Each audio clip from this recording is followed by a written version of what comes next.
It's U of L Today on 93.9 The Ville. Here's your host, Mark Hebert. Welcome to U of L Today with Mark Hebert. I am that guy listed in the title, Mark Hebert. And this is a show about all things U of L, academics, research, great students, great faculty members. And so we hope to make you a little bit smarter with this program today. Now, usually, if you've been catching some of these programs, we talk about 2 or 3 different topics during the course of 30 minutes. We highlight various research, academic programs, or events at U of L. Well, today we're just going to focus on one area with a slew of controversial topics included in that one area, and we're talking about education. So we're going to talk about Common Core standards, teachers' evaluations tied to student test scores, charter schools, should there be alternative theories to evolution and climate change being taught in Kentucky science classes. Yes, all those controversial topics in less than 30 minutes, ladies and gentlemen. You've got it all right here on U of L Today with Mark Hebert. So, to help me along here, 3 experts from U of L's College of Education and Human Development, Dr. Harry Bucher, who is the liaison for district and school partnerships, and she's also an instructor in the Nystrand Center of Excellence in Education. Welcome, Harry. Thank you. That's Harry with an IE, by the way, in case you couldn't tell by the voice, the female Harry version. Thank you. Dr. Tom Treader, professor and director of the Center for Research in Mathematics and Science Teacher Development. Welcome, Tom. Good morning, Mark. Welcome back, by the way, I guess. You've Yes. been on this program before. And Dr. Blake Hazelton, associate professor at the Department of Educational Leadership, Evaluation, and Organizational Development. That's a mouthful. And he's also the former superintendent of Oldham County Schools. Hey, Blake. Good to be here. How you doing? Great. Good to see you. All right. Well, let's just dive right in here. You all work in the College of Education at the University of Louisville, and I suspect you've probably been dealing with some of these controversial subjects that have been coming up in the news and training the next round of teachers on how to deal with some of these things. So let's talk about Common Core. It's controversial. Educators say we've got to have a set of national standards. Some parents are saying, no, the federal government shouldn't be in this business. So what do you all say? Harry, if you want to go at it, go for it first. Okay. I can start. I think that it was important for Kentucky to, first of all, have a set of international benchmarks that we can prepare our students so that they can be globally competitive in the world when it comes to jobs and opportunities. The Senate Bill 1 that came along was a comprehensive school improvement area in which we targeted not only the public schools, the P-12 schools, but we also involved the Council for Post-Secondary Education, which brought in the colleges to prepare teachers to teach those standards and also to hold teachers to those, and the colleges to those same standards. So that was a crucial piece, along with the Educational Professional Standards Board, which licensed the teachers. So for the first time, we had a reform that really included post-secondary education. And that was key because one of the main complaints was that our students were not college and career ready in the state. And so in order to get them there, what do we have to do? So not only do we have Common Core standards, but we have teachers who know those standards and are able to teach them in ways that students will understand. Well, Blake, you know, I've been around for a long time, and you have too. When I was a reporter, you know, Kentucky had the Education Reform Act, and we had standards. We had these standardized tests that every kid in Kentucky had to take at different grade levels, and that was supposed to solve all the problems that we would know how each child was progressing. So why did we have to have a Common Core? What's the difference between Common Core and what we had with the old CARA test or the CURIS test, et cetera? Well, the federal government has had a limited role in education. Constitutionally, by the 10th Amendment, we're doing international comparisons with countries that have national standards and assessments that go along with them. And so the initiative, Common Core initiative, wasn't a federal initiative. And I think there's a lot of politics around the discussion that's going on related to Common Core. It was an initiative from the National Governors Association and the Council of Chief State School Officers. And we've had people from Kentucky. Gene Wilhoit was executive director, former commissioner in Kentucky, who was involved in that initiative. And then Commissioner Holliday was also involved with the Council of Chief State School Officers as the standards were being developed and moving through. So I think those two things are really important in recognizing that as we look at comparing our performance against other states, it's important to have the same standards that you're comparing. And then if you look at international comparisons, which seem to be more importance in being competitive globally, then it's important to have standards that we're in agreement with. So we have 45 states, I believe, have adopted the standards, and I think that's important. There was one comment you made that I want to clarify, and that is under the Kentucky Education Reform Act, it wasn't just standardized tests. There were a series of assessments, including portfolios and on-demand, as well as multiple choice tests, on-demand performances, et cetera, that went into a score, a performance score for a student. And we've evolved away from most of that to more of a standardized test. Well, right now, as I'm sitting here, I don't have any kids still in elementary or high school. But a lot of parents who are listening to this program do. So what does Common Core mean on the ground level? I mean, we can say, okay, the tests and these standards, we can compare how our students are doing to students in China and Japan, and we can compare Kentucky to, I don't know, West Virginia or someplace like that. But what about my kid? I want to know what it does for my kid. So what does it do, having these standards? What's it do for my child?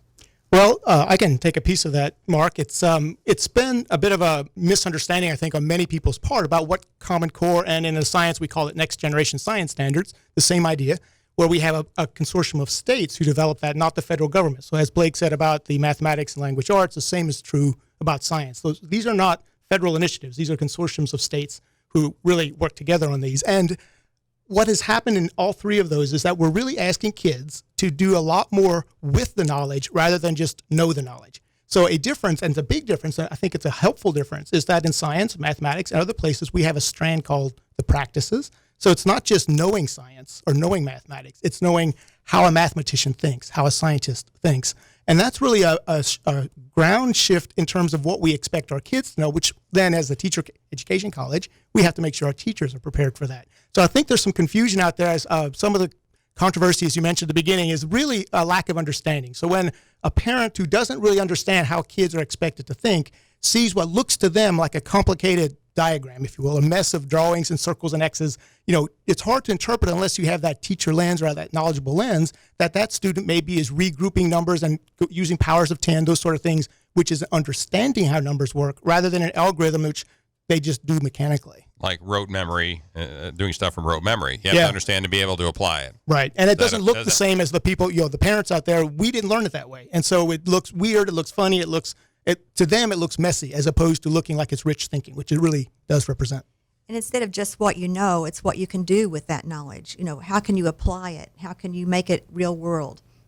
And we are seeing that our students are increasing their ability to be college and career ready. We're seeing ACT scores going up, and we're seeing our students being more competitive with students from other states and in the country. All right, that's Dr. Harry Bucher. We're talking with her and with Blake Hazelton and Tom Treader, all from the College of Education and Human Development at the University of Louisville, and we're talking about education, a broad number of issues. We've started with Common Core. So let me ask you this. Do you think most parents, they may have heard something about Common Core, and they may have seen something on the news about the controversy over Common Core. Do you think parents have any clue what it is? Seriously. That's a good question. I think many parents don't. In fact, there's a big misconception that I see in the media, at least, and that's confusing Common Core and Next Gen Science Standards, which is about what students should know and be able to do. They're confusing that with the testing program that is the national, accountability test that states are implementing. So people will confuse those issues. The standards are not about a test. The standards are not the test. The standards are what kids should know and do, and the testing program is a whole different decision. It's a whole different piece of the puzzle that people often conflate the two, and I think that's an important distinction to make. The standards, frankly, as I've lived and worked with them for more than a decade, and the old standards in science and now the new ones, the standards really do represent the best knowledge about how people think mathematically, scientifically, and with language. And Blake Hazelton, you said earlier you thought there was a little bit of politics involved here. There's never been any politics involved in education, has there? That has never happened, has it? I think, there's politics involved in just about everything we do. That's a softball for you. He's being so diplomatic. I set him up for a good answer here, and I throw him the softball, and he cannot hit it out of the park. We're going to take a short break, but when we come back, we'll talk about school choice and publicly funded charter schools. Are those good ideas? You're listening to UofL Today with Mark Hebert on 93.9 The Ville. This is our time to soar. We are an unstoppable force of innovation and academic excellence, solving the world's mysteries through research, stimulating growth in our community and beyond, and inspiring the next generation of leaders to build a better future for all of us. We are the University of Louisville. Watch us take flight. Welcome back to UofL Today with Mark Hebert. We're talking education and perhaps some controversial topics surrounding education with three experts from the University of Louisville College of Education and Human Development, Tom Tretter, Harry Bucher, and Blake Hazelton. So let's go on to topic number 2 of controversy here. School choice. It's been an issue that's been around forever. I think some folks confuse school choice with charter schools or mix the two up. Where do you all stand, and where does the College of Education stand on that? Is it a good idea that Kentucky should be offering or should offer in the future some kind of publicly funded charter schools or offer school choice to parents? Well, Blake, you used to be a superintendent. Go for it. Well, the concept is that charter schools are public schools, and they're funded through public funds. There are, I believe, 43 states that have some form of charter schools. There's some variations in what those requirements are to start a charter school, but basically the concept is a charter school goes out and develops assessment, curriculum, instruction, and then parents by choice decide that they want to enroll their children there rather than a traditional public school that's governed by a school board. In some cases, you have charters that are responsive to a school board through the charter that they've agreed to, and in other cases, they have an independent board or respond to a board at the state level, similar to a state board of education. So there's not one concept on charter schools that has been adopted nationwide. And in some states, they're having pretty good success with them, as I understand it from what I can read on the internet. And in some states, it's a mixed bag, that some of the charter schools are very successful and taking kids that, mixing them up and taking kids that were not necessarily coming from great backgrounds and great educational backgrounds and boosting up their test scores and getting them prepared. But in other cases, charter schools just aren't working. Is that a fair assessment? I think it is. I think that the jury's out, and in several cases, they've closed down because they weren't successful, or parents just opted not to continue. Parents have choices now. They have private, parochial, homeschool, public schools. The difference is whether they're funded, and that's somewhat the controversy of the charter school, is if the charter school is going to be publicly funded, then does it have to be in compliance with the same rules and regulations, statutes, and requirements that public schools have? And the other issue is admissions. Do they have choice themselves? Is the first choice who the school accepts as a student? And you could get into situations, and have gotten into situations, where they select, as other public schools do that aren't charters, categories of students like engineering or arts. Harry, you want to chime in on this one?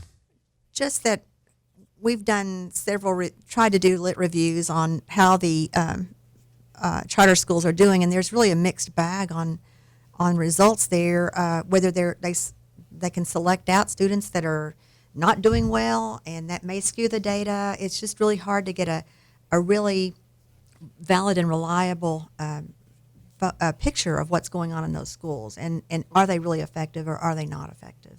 All right, let's talk about one other thing, Tom, and we'll get to you on this one. That's kind of a big topic, I think, with some might say social conservatives, and that is science standards. We've seen what happened in Kansas, where the state school board tried to put in certain standards for teaching of science, what you could and couldn't teach, involving evolution, climate change, those kinds of things. So what is going on out there in terms of setting standards for the teaching of science? What you can teach, what you shouldn't teach. Yeah, that is a good question. And of course, as education is a state level and then local level decision, it varies, of course, by state. But the large picture is that there really is no scientific controversy about those topics, about evolution, climate change in particular. Those are the two that tend to emerge. Sometimes Big Bang and origins of the universe is another theme that people react to. it's not scientifically controversial. It's sometimes politically controversial, socially controversial. And so I think it's important to distinguish that, that when folks are hearing that there's controversy, it's either a false controversy that people are using for their own agendas, or they're honestly confused in that what the controversy is not on the science side.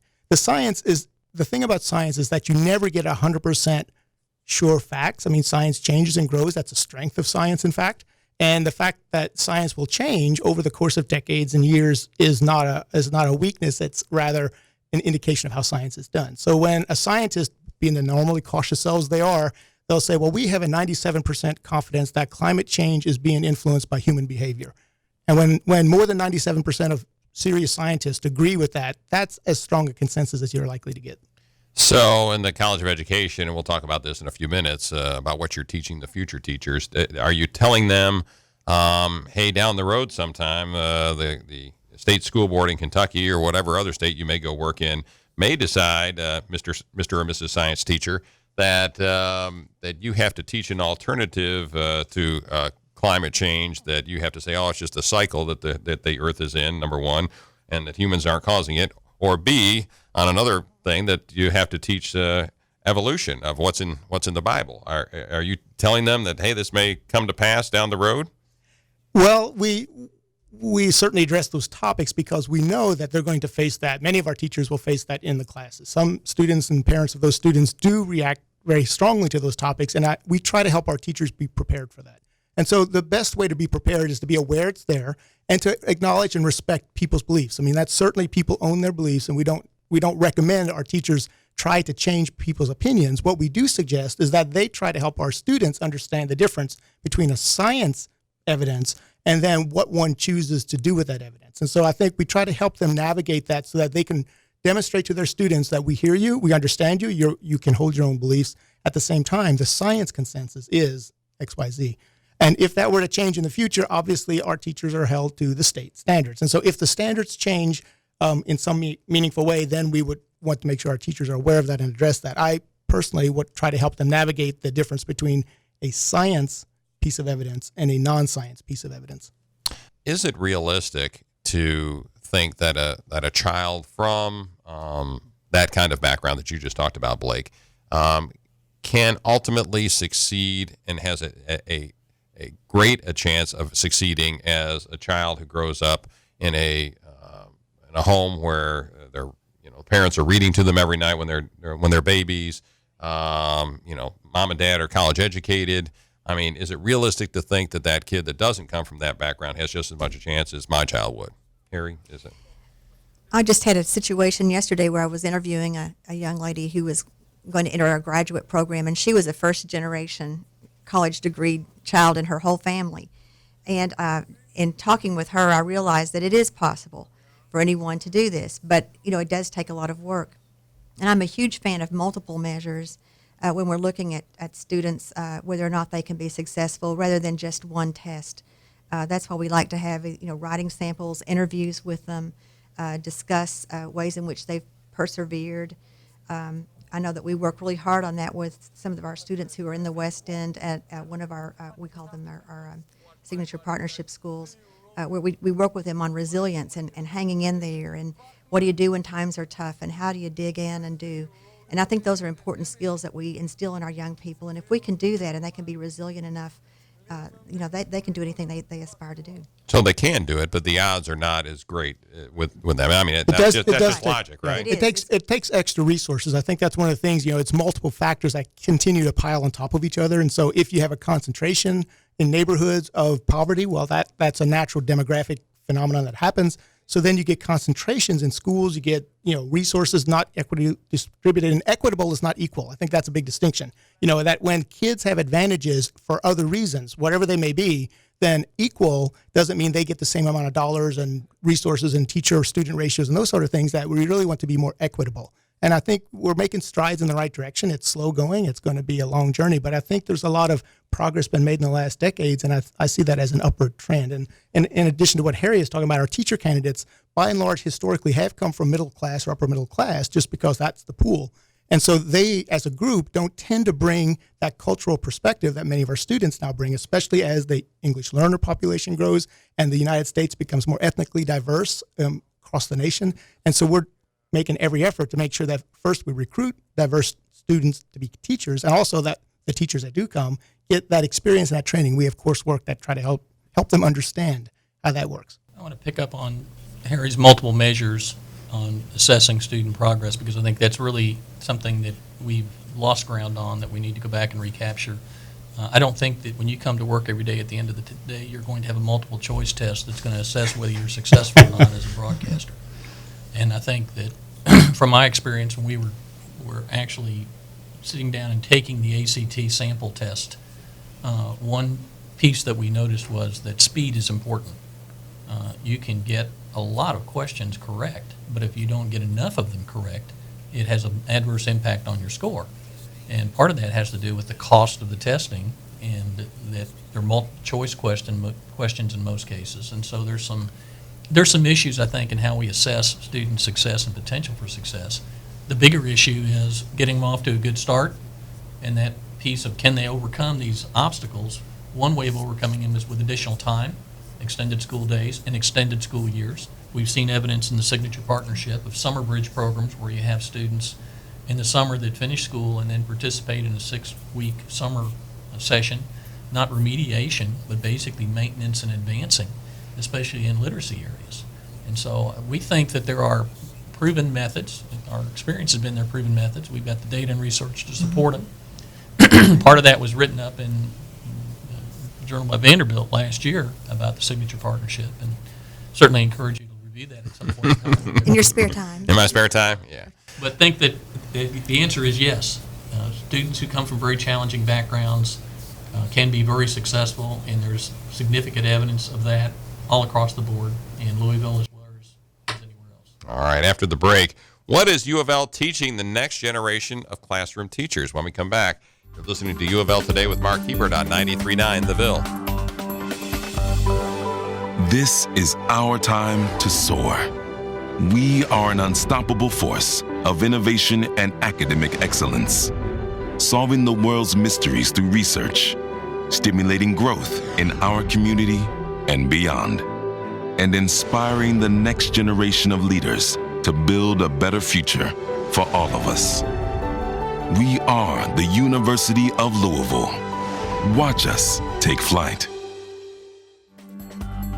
Welcome back to UofL Today with Mark Hebert. I'm talking with three experts from the College of Education and Human Development at the University of Louisville: Blake Hazelton, Harry Bucher, and Tom Treader. We've been talking educational issues for the last 25 minutes or so. So since we're talking about educational issues, I guess we ought to talk about what you all are telling the next generation of teachers in the classroom and as they go out and do what is called practicum. Is that what it's called these days? What are you telling them? What are you telling them as they head out into the field and they're bright-eyed and bushy-tailed and ready to hit the classroom?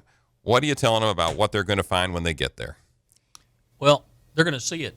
We don't have to tell them. The students in our preparation program start working at schools a lot earlier than they used to.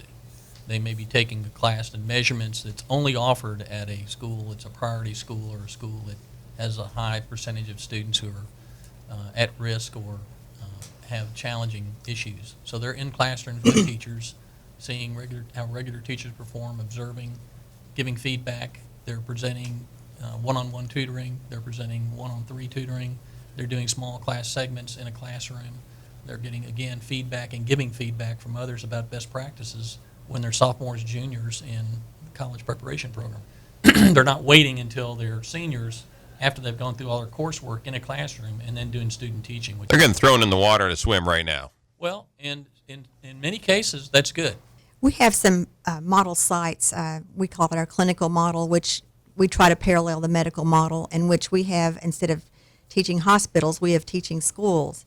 And in those locations, we try to populate those schools pretty heavily with our student teachers and method students, in which they're actually in an authentic setting.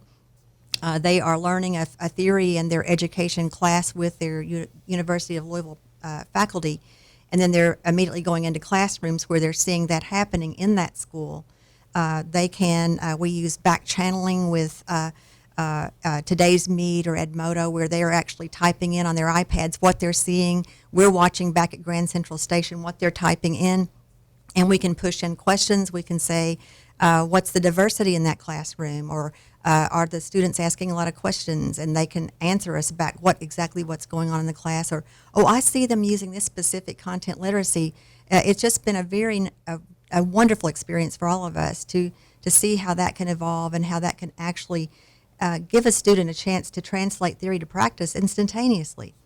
Instead of learning something on campus and maybe or maybe not seeing it when you go out and do your observations, we have left nothing to chance. We know they're going to see it when that's being done in the classroom. So it's a really exciting time for us as we start to explore those teaching schools for us. Are the teachers today that we're turning out from the University of Louisville or any other college, are they better than the teachers when Blake was a superintendent at Oldham County? I thought you were saying when Blake was a teacher, he was a biology teacher. I don't know. Were you a teacher? I was I not don't going to know. touch that. Were you? Okay. Long time ago.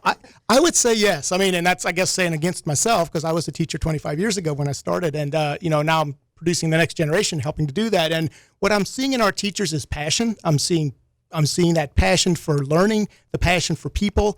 There was a sense sometime back when teaching was about knowing stuff and then telling, and that is not at all today's world. And we know that, our teachers know that, their teachers were preparing, and they really do come in it with a passion. They have a passion to change the world, and we do what we can to help support them in that, because it is a different world. As Blake said, it's a world that unless you've been a teacher, you probably don't really fully understand what that can be like. And that's a part of the logic behind this clinical model. We get them early and often into the classrooms, and those teachers tend to really gravitate very strongly to this profession. And so we help them build relationships with kids. We help them understand how an adolescent thinks, which is, a whole different kind of way of thinking sometimes.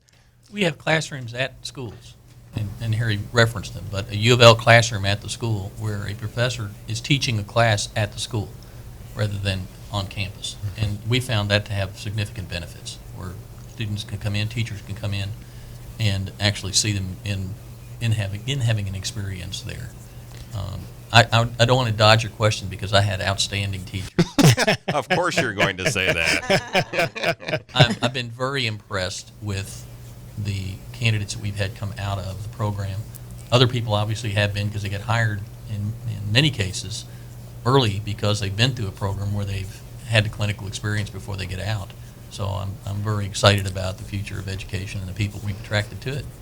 I had just a wonderful experience. One of the very first ones I met as she was going through our program was teaching at one of our SPI schools. And she graduated. She was immediately hired. Once they're in those schools, they know the culture, they know the students, they know the way things go, they know how we do things around here. And so it's a nice fit for them to go ahead and be hired. And then she went through her internship year. We watched her go through that with flying colors. And now she has her own student teacher. Right. So we've seen the whole process go through, with her being one of our candidates, through now having her own student teachers in her classroom. It's just nice to watch. And I think we stand on the shoulders of those that go before us. We're a continuous improving profession. And as we learn more every day how children learn, and we adapt our programs to meet those. That standing on the shoulders is really relevant. Our veteran teacher pool is a vital resource, and we're building those vertical teams more intentionally than we did in the past. The experienced teachers helping mentor the new teachers, and that makes a world of difference. All right, very good. I'm going to thank the three of you because I got to cut the program off here. All right, Blake Hazelton, thanks so much. Harry Bucher, Tom Treader, thanks so much. And as always, I try to do a Did You Know segment at the end of the program to kind of give people a tidbit of information they can take home with them. So, did you know that U of L's College of Education is ranked 59th in the nation by U.S. News and World Report and is tied for tops in Kentucky, and that is up from being 73rd just a couple of years ago. So it's improving as we go along. So congratulations to the three of you and your part in that. So if you missed some of this program, you can listen to it and all other U of L Today programs via the podcast, and you can find that on SoundCloud/U of L. Thanks for joining us today. This has been U of L Today with Mark Hebert on 93.9 The Ville.